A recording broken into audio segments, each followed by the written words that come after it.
అవకాశాల గురించి, revenue generation గురించి, మిగిలినటువంటి అన్ని ఇష్యూస్ గురించి పెద్ద ఎత్తున చర్చ జరుగుతూ ఉంది దేశవ్యాప్తంగా, రాష్ట్ర వ్యాప్తంగా. దానికి సంబంధించినటువంటి ఆ రోజు ఒప్పందం జరిగినటువంటి రోజే ఆ రోజు వైఎస్ఆర్ కాంగ్రెస్ పార్టీ స్టాండ్ని ప్రజలకి, అనేక మంది నిపుణులకి, అందరికీ ఉన్నటువంటి కొన్ని ప్రశ్నలకి సమాధానాలని ప్రభుత్వం చెప్పాల్సిందిగా కూడా కోరడం జరిగింది. ఆ విషయాలన్నిటి కూడా మాట్లాడిన తర్వాత మొన్న రాష్ట్ర ఐటీ శాఖ మంత్రి లోకేష్ గారు పత్రికా సమావేశం నిర్వహించినప్పుడు ఆ సమావేశంలో వాటన్నిటిని కూడా సమాధానాలు చెప్తారని చెప్పి ఆశించాం. అయితే వారు చెప్పాల్సినటువంటి విషయాలన్నీ కూడా చెప్పారు. చెప్పిన తర్వాత ఇలాగా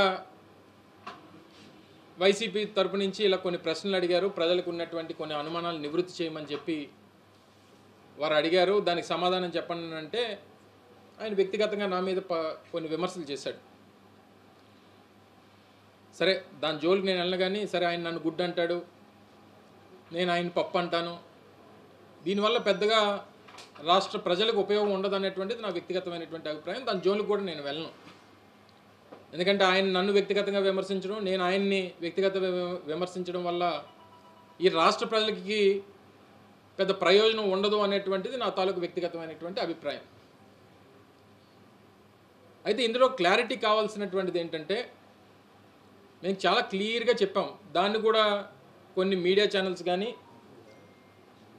లేదా వారి పార్టీకి సంబంధించినటువంటి కొన్ని మాధ్యమాలు కానీ వైఎస్ఆర్ కాంగ్రెస్ పార్టీ దీన్ని వ్యతిరేకిస్తుంది అనేటువంటి ఒక రాంగ్ ప్రొపగాండాని చేసేటువంటి ప్రయత్నం చేశారు.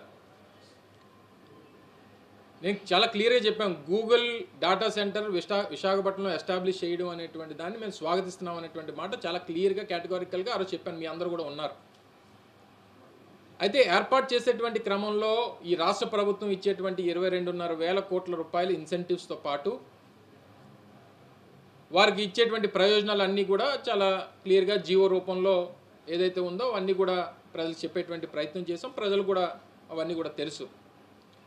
సరే, ఒక రాష్ట్ర ప్రభుత్వం రాష్ట్ర ప్రయోజనాలన్నింటి కూడా పక్కన పెట్టి ఒక సంస్థకి భూములు ఇచ్చి రాయితీలు ఇచ్చి ఇవన్నీ ఇచ్చేసినప్పుడు మన రాష్ట్రానికి వచ్చేటువంటి ఉపయోగం, నిరుద్యోగ యువతకి ఉపాధి అవకాశాలు కల్పించేటువంటిది, రెండు రాష్ట్రానికి సంబంధించినటువంటి రెవెన్యూ జనరేషన్, ఇవి ప్రధానమైనటువంటి అంశాలు. మేమేం చెప్పాం, అది నేను కూడా సొంతంగా చెప్పినటువంటిది కాదు. గతంలో జరిగినటువంటి క్యాబినెట్ మీటింగ్లో, ఎస్ఐపిబి మీటింగ్లో రైడెన్ అనేటువంటి సంస్థ ద్వారా Google data centre 1 gigawatt data సెంటర్ని ఏర్పాటు చేసేటువంటి క్రమంలో 200 మందికి ఉపాధి కల్పిస్తున్నాం అనేటువంటి మాటని క్యాబినెట్, ఎస్ఐపిబి మీటింగ్స్లో వారికి సంబంధించినటువంటి ఈనాడు, ఆంధ్రజ్యోతి పేపర్స్లో కూడా చాలా క్లియర్గా అందులో మెన్షన్ చేయడం జరిగింది. అదే నేను అడిగాను. మాకున్నటువంటి సమాచారం కూడా అదే, వారు రాసింది కూడా అందులో ఏమి క్లారిటీ చాలా క్లియర్గా ఉంది. అయితే లోకేష్ గారు, వారికి సంబంధించినటువంటి మిగిలినటువంటి వారి బృందం, వారికి సహచర మంత్రులు, వీళ్ళందరూ కూడా 2 లక్షల మందికి, అంటే 190,000 మందికి ఉద్యోగ అవకాశాలు కల్పించబోతున్నాం అనేటువంటి మాట వారు చెప్తా ఉన్నారు. నాకు తెలిసి గూగుల్కి ప్రపంచవ్యాప్తంగా ఉన్నటువంటి వారి డెవలప్మెంట్ సెంటర్స్లో కానీ, లేదా రీసెర్చ్ సెంటర్స్లో కానీ, లేదా డేటా సెంటర్స్లో కానీ వారికి పూర్తిగా ఉన్నటువంటి గూగుల్ ఎంప్లాయీసే 182,000 నుంచి 187,000 మంది ప్రపంచవ్యాప్తంగా ఉన్నటువంటి వారు. అలాంటిది ఒక విశాఖపట్నంలో గూగుల్ డేటా సెంటర్ ద్వారా 188,000 మందికి ఉద్యోగ అవకాశాలు వస్తాయని చెప్పి వారు క్లెయిమ్ చేస్తూ ఉన్నారు. దీని మీద క్లారిటీ అడిగాం. వారేమో 200 అంటున్నారు, మీరు 180,000 అంటున్నారంటే దానికి ఏం సమాధానం ఇస్తాడు? ఈ ఐటీ గతంలో పనిచేసినటువంటి ఐటీ మంత్రికి మీద విపరీతమైన ట్రోల్స్ చేశారు. ట్రోలింగ్ గురైనటువంటి మంత్రి. ఇదా సమాధానం? అసలు ట్రోలింగ్ అనేటువంటి దానికి జాతిపితవి నువ్వు. దానికి సమాధానం చెప్పకుండా దేనికి పనికి వస్తే చెప్పు. సరే, ఇప్పుడు మళ్ళీ నేను కూడా దాని జోలికి వెళ్ళదలుచుకోలే. నేను 200 అనేటువంటిది మీరు చెప్పినటువంటి మాటనే ప్రజలకు చెప్తున్నా. మీరు 2 లక్షలు అని చెప్పి మీరు చెప్తున్నారు. మీ మాట నా మాట కాదు. గూగుల్తో ఒక అనౌన్స్మెంట్ చేయించండి దయచేసి. గూగుల్తో ఇన్ని లక్షల మందికి ఉద్యోగాలు వస్తాయని చెప్పి గూగుల్తో అనౌన్స్మెంట్ చేయించండి. మీరు చెప్పినటువంటి నంబరు 1,88,000 మందికి ఉద్యోగాలు వస్తాయని చెప్పి గూగుల్ చెప్తే, గూగుల్ చేత ప్రకటిస్తే,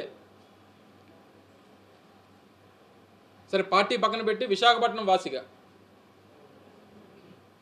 ఆయన పిలిచి సత్కరిస్తా. విశాఖపట్నంలో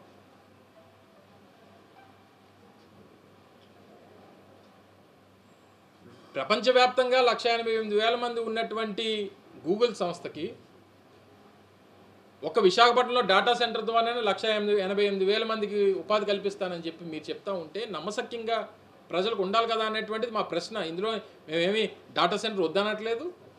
ఇన్ఫ్యాక్ట్ డేటా సెంటర్స్కి అలా బాట వేసింది, అసలు పైనీర్ చేసింది. ఇనీషియల్గా అదానీ వాళ్ళని కమిట్ చేసింది ఇక్కడ పెట్టించడానికి, వారితో ఐటీ పార్క్ క్రియేట్ చేయించడానికి కమిట్ చేసింది మా ప్రభుత్వం, జగన్మోహన్ రెడ్డి గారి ప్రభుత్వం. అడిగిన దానికి సమాధానం చెప్పకుండా వ్యక్తిగతమైనటువంటి విమర్శలు చేయడం వల్ల పెద్దగా ఉపయోగం లేదనేటువంటిది నా అభిప్రాయం. ఈ క్లారిటీ ఎవరిస్తారు? చాలామంది మేధావులు ఈ రాష్ట్రంలో ఉన్నారు. చాలామంది చదువుకున్నటువంటి యువత ఉన్నారు. ప్రపంచవ్యాప్తంగా అనేక డేటా సెంటర్స్ అనేక రాష్ట్రాల్లో అనేక దేశాల్లో ఉన్నాయి. ఏదైతే గూగుల్ సంస్థే డేటా సెంటర్స్ని ఏర్పాటు చేస్తున్నటువంటి క్రమంలో అదే గూగుల్ని అడగండి. గూగుల్ దీంట్లోని మీరు సెర్చ్ చేయండి. 1 gigawatt data centre, AI based data centre, 1 gigawatt data సెంటర్కి ఎంతమందికి ఉపాధి కల్పిస్తుందని ఆ గూగుల్ని అడగండి, లేదా చాట్ జీపీటీని అడగండి.